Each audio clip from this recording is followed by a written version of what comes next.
Oh, thank God. What's shaking? My name's Cam. Welcome back to the Story Nomad Inn. I know I've been gone for a little bit. Truth be told, I was a little bit lost. I'm still getting used to the commute here. It's, new place, nerves and all that. Anyway, I'm here now. I'm back. Thanks for looking after the place, Frank.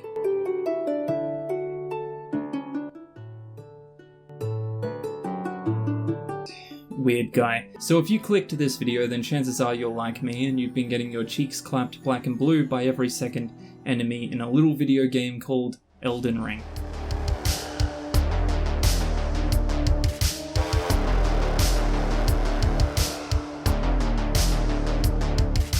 This overwhelmingly anticipated successor to the Dark Souls franchise is an open-world dark fantasy with deep lore and one of the most ominously beautiful aesthetics I have ever seen. And no, I'm not sponsored. Of course I'm not sponsored. I've got like 1,000 subscribers and like they need to pay anyone to talk about this game anyway. So not only is Elden Ring easy on the eyes, but it's also notoriously difficult. Even if you level yourself up to God mode by grinding trash mobs, you could still get slapped into another realm by a mud crab if you take one too many breaths. I say this with almost no exaggeration. Beating Star Scourge Radahn was almost more of a relief and an accomplishment than literally writing and publishing a book. Anyway, today I thought I would take a breather from breaking PlayStation controllers and tell you about some books that just might capture the same feeling as Elden Ring, whether you're a gamer or not.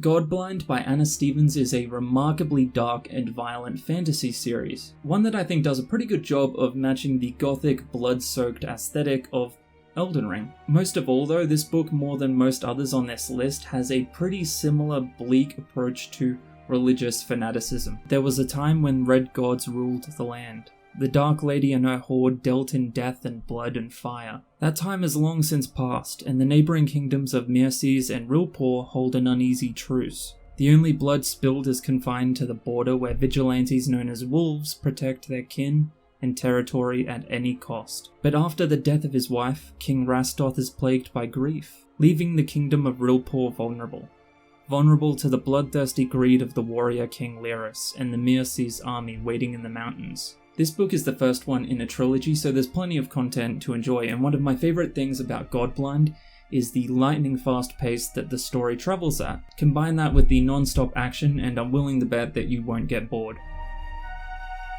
Now you know George R.R. Martin for Game of Thrones, sure, but if you're looking for something shorter, then his standalone vampire novel Fever Dream should fit the bill. While not as expansive or epic as Elden Ring, Fever Dream does match blows when it comes to the moody colour palette and bursts of gore and violence in the storytelling. When struggling riverboat captain Abner Marsh receives an offer of partnership from a wealthy aristocrat, he suspects something's amiss, but when he meets the hauntingly pale, steely-eyed Joshua York, he is certain. For York doesn't care about the icy winter of 1857 that has wiped out all but one of Marsh's dilapidated fleet, nor does he care that he won't earn back his investment in a decade. York has his own reasons for wanting to traverse the powerful Mississippi, and they are to be none of Marsh's concern, no matter how bizarre, arbitrary, or capricious his actions may prove. Marsh meant to turn down York's offer. It was too full of secrets that spelled danger, but the promise of both gold and a brand new boat that could make history crushed his resolve, coupled with the terrible force of York's mesmerizing gaze. Not until the maiden voyage of his new sidewheeler Fever Dream would Marsh realize he had joined a mission both more sinister and perhaps more noble than his fantastic nightmare and mankind's most impossible dream. This book, a lot like Elden Ring, mixes both horror and fantasy to suck you into a world that feels pretty far removed from our own. Fever Dream might be a good palate cleanser if you're a bit sick at this point of the sexy vampire trope, or if you're into steamboats, like really into steamboats, You'll get it once you read the book. Oh, and by the way, just a small thing. George R.R. Martin was one of the writers for Elden Ring, so. Now, I actually haven't read the Malazan books, and if one of you gives me shit about it, I will.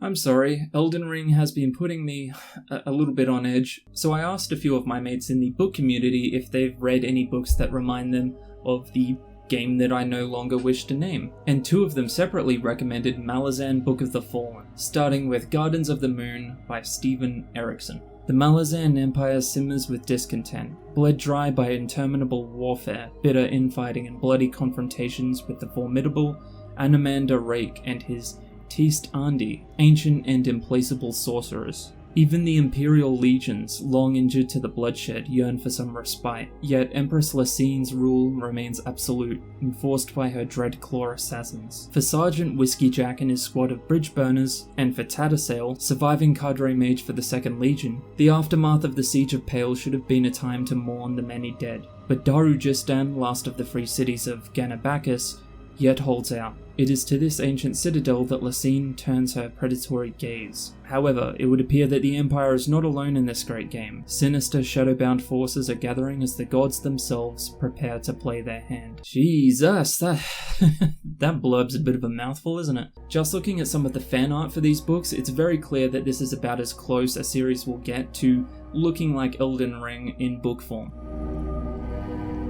Now, I have to mention The Witcher Saga by Andrzej Sapkowski. While it has a noticeably lighter approach to an epic fantasy world, it absolutely can reach some of the same grim depths as far as the horror is concerned. I'm sure you already know the story. A big, manly, white-haired sword for hire named Geralt roams the world killing unkillable things for coin. It feels important to mention as well that the Witcher franchise itself has its own series of video games, the third of which is acclaimed as one of the best video games of all time, now alongside Elden Ring. Even though the Witcher games don't sink as low as straight up accusing you of getting 0 bitches within the first 10 minutes. Unfortunately for you, however, you are maidenless.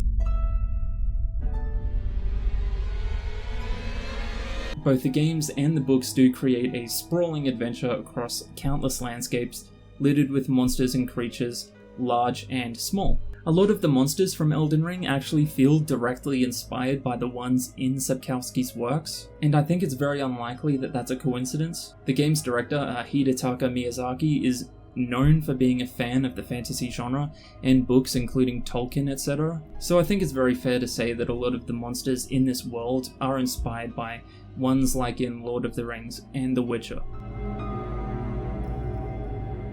So I saved this one for last because this is probably the most popular book series that I personally really don't like. However, I would be a dumbass if I didn't see that I was greatly outnumbered in that, and that this series is in a lot of ways, in many ways, very similar to Elden Ring. I am talking about Stephen King's Dark Tower series. Personally, I struggled to finish the first book because I found it so utterly uneventful, but there's a lot to be said for the epic scale of the story and the gothic western aesthetic. Roland of Gilead, the last gunslinger. He is a haunting figure, a loner on the spellbinding journey into good and evil. In his desolate world, which frighteningly mirrors our own, Roland pursues the man in black, encounters an alluring woman named Alice, and begins a friendship with a kid from Earth called Jake. Both grippingly realistic and eerily dreamlike, the gunslinger leaves readers eagerly awaiting the next chapter. It's a little bit hard to describe, but I think the biggest thing you'll find in both this book series and in Elden Ring is the feeling of helpless isolation. At most times you'll feel really small and outnumbered, surrounded by nothing but more danger and empty distance. It feels weird saying all of that when I'm giving a recommendation, but